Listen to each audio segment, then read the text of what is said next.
All right, so it's been quiet for about 2 weeks since Wisconsin when we all heard the race was forever changed. The race hasn't really changed all that much over the last 2 weeks.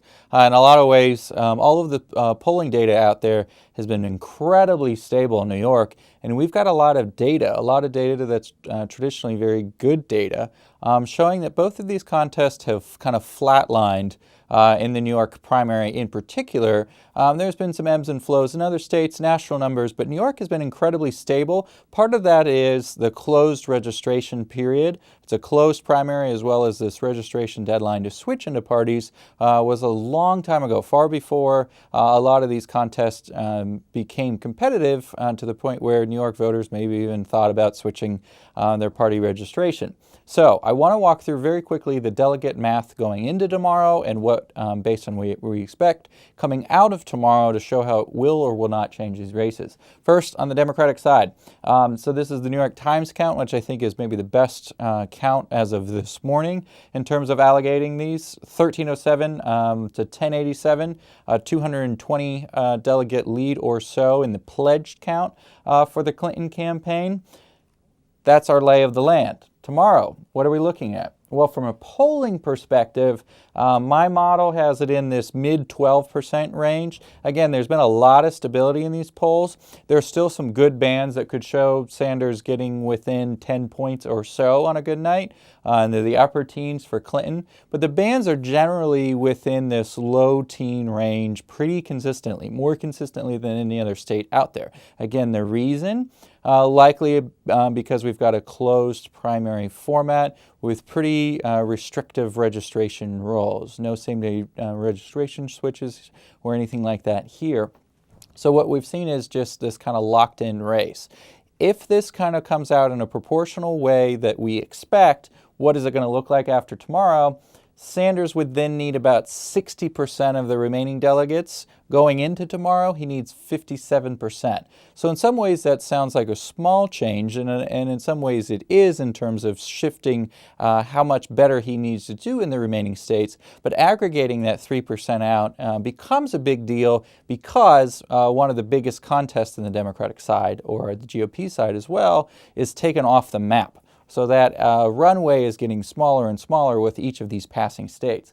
Now, let's say that Sanders just shocks again and overperforms and maybe gets this race close to a tie. It would mean that he would still need about 59% of the remaining pledged delegates as opposed to 60%. So again, about 60% if things are where we have an expected result. If Sanders overperforms, he's still going to need about 59%, even if he gets close to tying. Again, because we're taking so many delegates off the map. So it will become more challenging for him. It's possible that he could very well get 60% in a lot of these remaining states, like Oregon again, also from a pledged delegate perspective.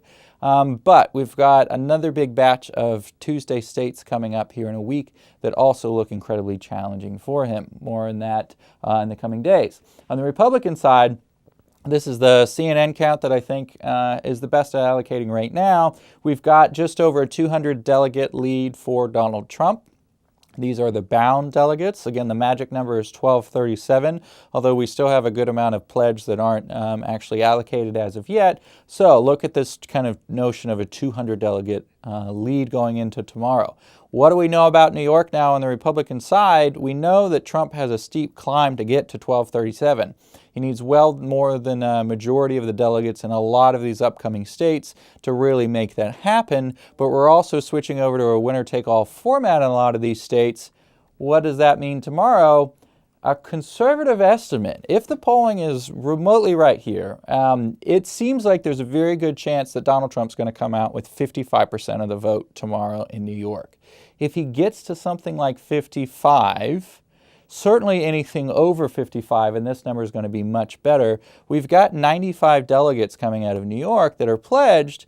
A small chunk of that is in the winner-take-all statewide. 81 delegates are actually coming from a winner-take-all potentially by congressional district if you get over 50% of the vote.